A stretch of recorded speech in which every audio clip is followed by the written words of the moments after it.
poder, más aún en un contexto no solo de crisis sanitaria, sino también de crisis económica, esperar de los partidos propuestas concretas, planteamientos realistas y a la luz de la realidad que estamos enfrentando. En primer término, vamos a conversar con Patricia Juárez. Ella es candidata a la vicepresidencia por la agrupación fujimorista Fuerza Popular. Luego estará con nosotros Susel Paredes, que postula al Congreso por el Partido Morado. En primer término, como les decía, Patricia Juárez ya está con nosotros. Patricia, ¿cómo le va? Muy buenas noches, bienvenida al programa. Muy buenas noches, Jaime, encantada de estar en tu programa. Aprovechando el hilo de la presentación del programa, habiendo revisado nosotros aquí las cifras, hay aún cifras aún más dramáticas y tienen que ver con los datos del SINADEF. Permítame comenzar con lo que es pandemia y ciencia, luego vamos a hablar de temas políticos. Según los datos del SINADEF, el Sistema Nacional de Defunciones, al día de hoy mueren en promedio 593 personas a diario, por toda causa a nivel nacional. De allí habría que revisar cuál es coronavirus y cuáles no. Pero el exceso, lo que dice la data, es de casi 300 muertes por día. Y la curva sigue creciendo según las cifras que recoge el ingeniero Rodrigo Parra, que siempre nos ha estado informando sobre estas cifras y toda esta situación tan dramática. Mi primera pregunta es, vinculando la crisis sanitaria, ¿estarían en Fuerza Popular de acuerdo, tal como se está observando las cifras al alza, y con el peligro además de exponer vidas de peruanos a la muerte por esta variante del virus, o estas variantes del virus, en postergar las elecciones del 11 de abril? Bueno, Jaime, efectivamente las cifras son dramáticas. Realmente todos tenemos que expresar nuestro pesar por lo que está pasando, por las vidas que se están perdiendo, producto de un manejo ineficiente de esta pandemia desde el inicio. Desde el inicio se dieron muchas voces de personas muy competentes, de científicos que señalaban cuál era en ese momento, cuando recién veíamos a las primeras personas que ingresaban de fuera del país por el aeropuerto, y todos nos preguntábamos por qué no hacen en ese momento los cercos epidemiológicos que se requerían en ese instante cuando todo recién comenzaba. Sin embargo, la forma del manejo de la pandemia no fue el adecuado. Se insistió en las pruebas rápidas que todos sabíamos que daban falsos negativos, y esto continuó y continuó, y luego después nos enfrentamos en este momento inclusive a la encrucijada de que si las vacunas vendrán o no vendrán.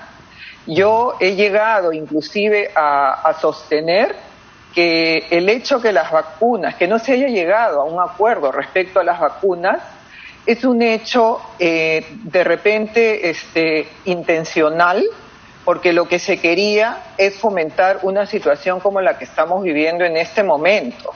No se llegó a un acuerdo finalmente respecto a pactar con laboratorios cuando todo el mundo lo estaba haciendo, incluidos países que menos podíamos esperar, pero hasta ellos concertaron sus vacunas. Sin embargo, acá el Perú lo dejó y no sabemos si fue con una intención malsana que finalmente va a llevar también a la pérdida de vida de muchas personas. De acuerdo, pero yo le preguntaba por la posibilidad de postergar las elecciones. Sí, voy a tu pregunta. La fecha de las elecciones, la convocatoria y la fecha está establecida en la Ley Orgánica de Elecciones.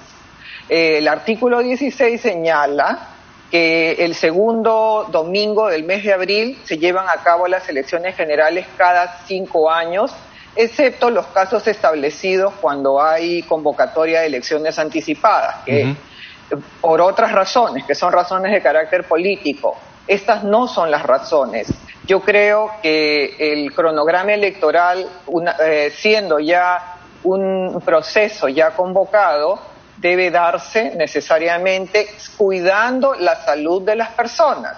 Nosotros en este momento, por ejemplo, estamos haciendo campaña, pero una campaña sumamente cuidadosa. En este momento yo me encuentro en Hilo, hemos venido a visitar las provincias de Hilo y de Moquegua, y nos encontramos, hemos tomado para encuentros con no más de 15 personas, hemos tomado todas las medidas de seguridad y estamos continuando con la campaña, pero de una forma sumamente responsable. Lo que le preguntaba por ejemplo, me parece muy bien, creo que eso es un ejemplo además para el resto de candidatos, y cada candidato debe exponer protocolos sanitarios que no expongan la vida de la gente, pero no han evaluado el tema, no tienen un pronunciamiento por lo menos anticipado, es decir, es una posibilidad, porque además, recordemos que nos quedan aproximadamente unas 12 semanas, y tal como se ha podido graficar la primera ola, pues en 12 semanas, siguiendo el ejemplo de la primera ola, la fecha de las elecciones más o menos sería el pico de contagios, si es que el virus va como está yendo. Porque además, veamos, poniéndonos en el escenario más dramático, de acuerdo a la ley, si no asiste a votar los 2/3 del electorado, las elecciones se anulan. Entonces, ¿están, digamos, en la interna evaluando el tema o no? La evaluación legal obviamente se ha hecho desde el punto de vista que te he mencionado. La fecha de las elecciones no se puede cambiar porque está en la ley orgánica de elecciones municipales, de elecciones generales. Esa convocatoria ya ha sido realizada. Yo pienso que ese criterio que tú mencionas de responsabilidad respecto a la salud de las personas fue el que debió tomarse y primar cuando se convocó de manera muy irresponsable a que la gente salga a marchar. Ese es un tema que realmente ha significado también un punto de quiebre para los contagios que estamos viviendo en un momento. Ahora, ciertamente si uno revisa las cifras en la línea de tiempo, cuando empiezan a surgir la mayor cantidad de contagios es en las fiestas, no en las marchas, sino en las fiestas. En las fiestas de fin de año es exactamente donde empieza a subir la cifra de contagios. Jaime, yo también he visto estudios y he visto que el pico comenzó de repente de manera lenta, paulatina, y todos aquellos jóvenes que salieron con mucho entusiasmo de manera irresponsable, en muchos de los casos, son los que han contagiado a la familia, a los abuelos. De acuerdo, es una posibilidad, pero las cifras oficiales lo que dicen es que los contagios comienzan de una manera importante y dramática en las fiestas de fin de año. Bueno, yo te digo de que yo he visto también estudios que indican que los picos, y ahí están las estadísticas que no mienten, digamos, se ha empezado a elevar esto cuando ha ocurrido esta situación. Entonces yo creo que, claro, por supuesto hay que evaluar de manera responsable. Así es. Hay que evaluar de manera responsable. Nosotros de ninguna manera, frente a situaciones que sean extremas y que pongan en peligro a las personas, siempre vamos a estar a favor de la seguridad de las personas. Pero también te señalo aquello que está establecido en la ley. La ley señala que las elecciones son de esta manera. Y se pueden hacer escalonadas, sí se pueden hacer. De repente puede comenzar a las 8 de la mañana para determinado sector y terminar de repente mucho más tarde de lo que antes se hacía. Porque lo que está ocurriendo en este momento también es que se están dando medidas que no tienen sentido. Los toques de queda lo que están originando son enormes aglomeraciones de gente en los paraderos, desesperados por subir, por entrar. Y la verdad es que creo yo que seguimos cometiendo los mismos errores que se cometieron durante todo el gobierno de Martín Vizcarra, que, como te vuelvo a repetir, yo tengo la sospecha que el problema de las vacunas y de la ausencia de celebrar contratos ha sido precisamente para llegar a una situación como esta y darse la postergación de elecciones. Y eso no es correcto. De acuerdo. Vamos a cambiar de tema porque sin duda lo que ha generado más comentarios en la jornada ha sido la entrevista de anoche de la señora Keiko Fujimori en Cuarto Poder, y lo que más ha llamado la atención ciertamente es el indulto a su padre, ¿no? Y el indulto a su padre, pues ciertamente generó una situación también de crisis política a fines del 2017, si mal no lo recordamos. Mi pregunta es, ¿por qué la señora Fujimori ha cambiado de opinión? ¿Qué es lo que usted puede compartir con nosotros? Y sobre todo, si el indulto que ella propone sería nuevamente un indulto humanitario. Bueno, en principio expresarte que el indulto es un pedido, es una decisión que en el fujimorismo y en Fuerza Popular y en su gran mayoría las personas, yo diría en su totalidad, las personas que forman parte de esta agrupación están de acuerdo y ratificamos nuestro deseo que así sea. Este tema ha sido consultado, no ha sido materia de ningún cálculo político. Yo considero que corresponde a un sentimiento legítimo de una hija, porque Keiko Fujimori, más allá de ser una política, es una hija, es madre, es esposa, es mujer, y obviamente tiene un sentimiento de legítimo, especialmente porque creo yo que le debe doler, como nos dolería a cualquiera de nosotros, ver a tu padre tantos años en prisión, siendo una persona que tiene un estado vulnerable y que fácilmente puede estar fuera de prisión cumpliendo o viviendo los últimos años de vida que le quedan. Mi pregunta era, ¿en qué momento cambió de opinión? Porque si justamente usted recuerda bien, la crisis del 2017, cuando Kuczynski indulta a Fujimori, tuvo que ver con que la señora Fujimori y su facción, su bancada en el Congreso, se pronunció abiertamente en contra de la decisión de indultar a Fujimori. ¿Cuál es el motivo del cambio? Bueno, lo que yo recuerdo es que ella, cuando se produjo el indulto, ella, digamos, no tuvo palabras de desagrado frente a ver a su bancada, sí. En libertad a su padre. Ella más bien, inclusive hay un tuit que yo recuerdo, en donde ella menciona que celebra y se alegra sobremanera que su padre esté. Ahora, ella misma lo ha explicado ayer en la entrevista que ha dado, y en ella señala que ha tenido un periodo de reflexión estando en prisión. Ha tenido un periodo en el que también, inclusive, una de las grandes decisiones que tuvo que tomar en ese momento no solamente fue la posibilidad de indultar a su padre, siendo ella presidenta de la República, sino también en la posibilidad de poder solicitarlo si es que no ganara las elecciones.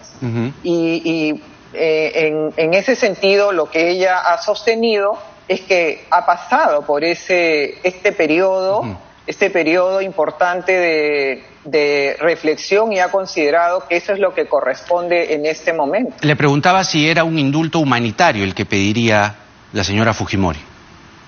Bueno, seguramente, ¿no? O sea, yo creo que la familia, que es la principal actora en estos casos, es la que ha estado luchando también de manera legal ante el Tribunal Constitucional y ha utilizado todos los mecanismos legales para poder llegar a lograr la libertad. Yo creo que la idea en este momento es utilizar los mecanismos que la Constitución, que las normas lo requieran para lograr la libertad. Esa es la decisión, pero también eso implica un acto de absoluta transparencia frente a la candidatura de Keiko Fujimori. O sea, ella está saliendo al frente y está señalando y está diciendo, bueno, en caso de ser yo gobierno, voy a tomar esta decisión, y que no sorprenda a nadie, porque creo yo que es un acto absolutamente legítimo respecto a un sentimiento que ella tiene que tener. Totalmente de acuerdo. Yo le preguntaba si era un indulto humanitario, porque en el año 2018 el Poder Judicial anuló el indulto humanitario por irregularidades en el acta médica de la Junta Médica de diciembre del 2017, porque se comprobó que no hubo un deterioro en la salud de Fujimori. La comisión incluso no constató la salud de Fujimori. ¿Usted sabe cuál es el estado de salud del señor Fujimori como para que se le otorgue un indulto humanitario? Mire, yo sé que hace unos pocos días ha habido también una situación de cierta emergencia en la salud del presidente Fujimori. Yo no conozco exactamente su estado de salud, pero además creo yo que qué tipo de indulto es el que se va a dar es el que tiene que evaluar finalmente la familia.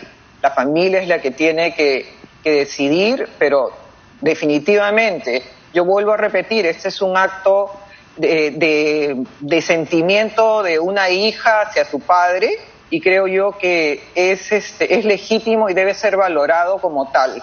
Y además, absoluta sinceridad y totalmente abierta, porque obviamente es un tema discutible para muchos, pero se está poniendo sobre la mesa de manera muy, muy abierta y con mucha transparencia. ¿Cuál fue esa situación de emergencia a la que usted se ha referido hace un momento en la salud del señor Fujimori?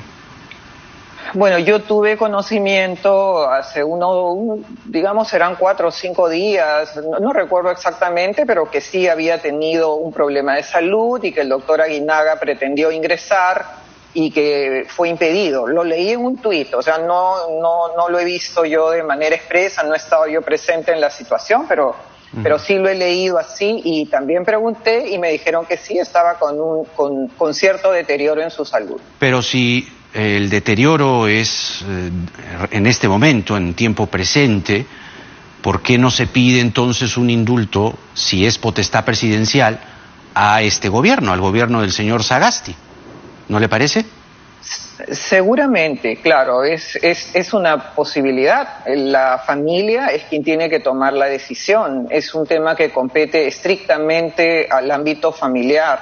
Creo yo que los hijos, la familia, que en este momento están unidos, y obvio, como cualquiera, creo que cualquiera de nosotros lucharía fervientemente por la libertad de un padre, ¿no? Si estuviera o lo viera que está en una situación como la que está, con los años que tiene, el problema de la pandemia, la situación vulnerable que tiene, y que, bueno, ha estado ya casi 15 años en prisión, si mal no recuerdo.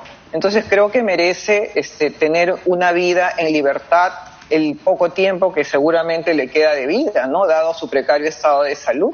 Claro, el problema es que, si bien es cierto, para la familia es un padre, para el resto del país es una persona que está sentenciada por corrupción y derechos humanos. Pero, ¿cuál para usted, honestamente, es el aporte al país en medio de una crisis sanitaria y económica, hablar de un indulto para Fujimori en este momento? Bueno, en medio de una crisis, en medio de una crisis o una pandemia como esta, hemos podido ver situaciones de una u otra naturaleza que de repente también considerarías que no se deben de tocar en medio de la crisis o de la pandemia. Yo le hablo de este caso. Pero sí, bueno, pero yo te hablo también que ocurren seguramente diferentes casos, pero este es el caso que responde estamos dentro de una etapa electoral, estamos dentro de un momento en que los candidatos, y especialmente nuestra candidata Keiko Fujimori, está saliendo a expresar lo que ella piensa, lo que ella cree y cuáles son sus sentimientos respecto a lo que le ha tocado vivir en prisión y lo que ella espera respecto a su padre. La expresión que has tenido respecto a que todo el Perú considera que es una persona corrupta y que está pagando. No, yo no he dicho eso. Yo he dicho que para el resto del Perú, perdóneme, voy a precisar. Yo he dicho que para el resto del Perú es una persona sentenciada por corrupción y derechos humanos. Eso es lo que he dicho. Tú dijiste, bueno, ya. Eso es lo que he dicho. Discutir respecto al tema. No, eso es lo que he dicho. Pero sí te digo que para mucha gente, porque yo ahora estoy en Hilo, mañana en Moquegua, pasado mañana en Tacna, y así como estos lugares, hay muchísima gente que le tiene enorme simpatía y cariño por todo lo que hizo. Las pistas, acabamos de estar en este momento en lo que fue un asentamiento humano en Pampa Inalámbrica, acá en Hilo, y todos recuerdan, estas pistas las hizo Fujimori, estos comedores populares los hizo Fujimori, y tuvimos todo el auge de no sé cuántos kilómetros de pistas porque lo hizo Fujimori. Más bien, por ejemplo, es importante que te pueda precisar, porque a través de la alta sintonía de tu programa es necesario que se sepa que acá, por ejemplo, en Hilo, no se tiene un hospital de alta complejidad. Hilo tiene más o menos 80.000 pobladores, y resulta que acá solamente se atienden, digamos, hay una atención hasta de cierto grado mediana, y no hay, por ejemplo, camas UCI.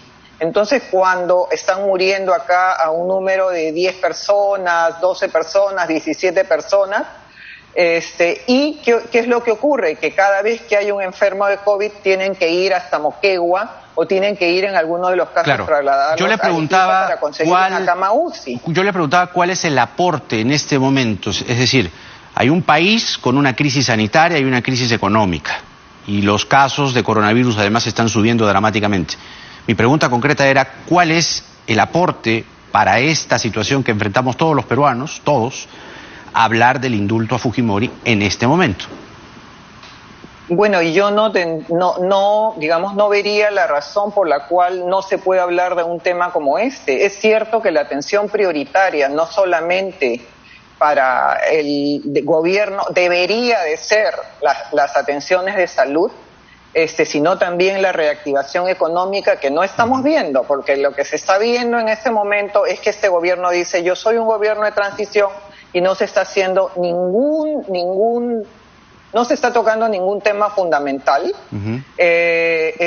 ¿Cuál es el aporte de este gobierno respecto, digamos, a estos temas? Me parece nulo. Ahora, tu pregunta, ¿y sobre yo de verdad el indulto en este momento? Que lo que yo considero es que los candidatos en este momento tienen que poner las cartas sobre la mesa. Los candidatos tienen que hablar con absoluta sinceridad, como lo ha hecho la señora Fujimori.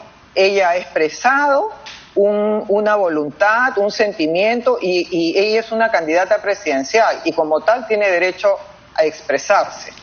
Es un tema de expresión. Daniel Urresti, que bueno, ya lo conocemos bien, está pidiendo que los candidatos presidenciales firmen un acta de compromiso para no indultar a Alberto Fujimori. ¿Cuál va a ser la respuesta desde Fuerza Popular a este pedido que hace el señor Urresti? Bueno, ya estamos acostumbrados a los populismos de Daniel Urresti, y bueno, yo lo que diría es que él está dentro de un proceso judicial y esperamos que en algún momento no solicite un indulto. Ahora, ¿cómo están lidiando con el antivoto? Que es un tema también que les toca, me refiero a su candidata, porque si bien es cierto, Ollanta Humala encabeza, según la última encuesta de Ipsos, encabeza el antivoto con 73%, le sigue muy pegadita Keiko Fujimori con 71%, Acuña con 62% y Guzmán con 52%. ¿A qué cree que se debe este antivoto? Bueno, ¿qué es lo que estamos pensando hacer, o qué es lo que estamos haciendo? Hablando claro, hablando con la verdad, con transparencia, llevando a cada uno de los lugares del país el pedido, más que el pedido, el conocimiento de lo que es nuestro Plan Rescate 2021, y también señalando e informando a la población que tenemos un equipo de gobierno listo, un equipo de gobierno con técnicos de primer nivel que han elaborado el Plan Rescate 2021. Yo creo que poco a poco la gente se va a dar cuenta de que Keiko Fujimori no es el monstruo que la han pintado durante tanto tiempo, tantos años de demolición, que es una persona como cualquier otra, como tú, como yo, una persona cálida, humana, una madre, es una mujer, es una hija preocupada por la salud de su padre, y creo que también en las declaraciones de ella se reconoció que habían algunos problemas anteriores derivados de ciertas individualidades que crearon la percepción o consideraron en algunos de los casos que había cierto obstruccionismo de parte del Congreso anterior. Lo que también se ha declarado es que siempre se le dio al gobierno cuando pidió las facultades legislativas. Ella ha dicho que Fuerza Popular cayó en el círculo vicioso de la confrontación, es lo que ha dicho anoche. Seguramente, porque también es cierto que el éxito que se logró en el año 2016, porque creo que hasta ahora, al menos que yo me equivoque, ningún partido político ha podido obtener 73 candidatos al Congreso. Entonces, es un grupo humano grande, seguramente muchos de ellos, porque sí he escuchado que muchos hablaban en nombre de la presidenta del partido y la presidenta del partido ni siquiera sabía que estaban hablando o que estaban tomando su nombre para algunos temas confrontacionales. Entonces, bueno, ya se ha mencionado que creo que así como somos seres humanos, somos también susceptibles de equivocarnos. Y en este momento, con la verdad en la mano y con la mano en el corazón, lo que se está diciendo es eso. Somos un fujimorismo renovado, colaborativo, comprometido con el desarrollo del país y que esencialmente lo que quiere es que las personas que viven en las zonas más alejadas, en esta pampa inalámbrica de Hilo, las personas que viven en las zonas deprimidas, salgan realmente adelante, porque queremos hacer un plan nacional inmediato de empleo, de reactivación económica a través del empleo formal, empleo digno, empleo que la gente requiere, porque la única forma de reactivar la economía va a ser generar empleo de calidad. Muy bien, señora Patricia Juárez. En todos los lugares del país, no solamente en Lima, en cada uno de los rincones del país vamos a promover pequeñas obras. De acuerdo, vamos a tener más tiempo de conversar, señora Patricia Juárez. Se nos ha agotado el tiempo, ha sido un gusto poder conversar con usted, candidata a la vicepresidencia de Fuerza Popular y también al Congreso por Fuerza Popular. Bueno, y de aquí le extiendo la invitación también a la señora Keiko Fujimori para que pueda venir al programa. Hasta una próxima oportunidad. Ha sido Patricia Juárez con nosotros. Toca la pausa rápidamente.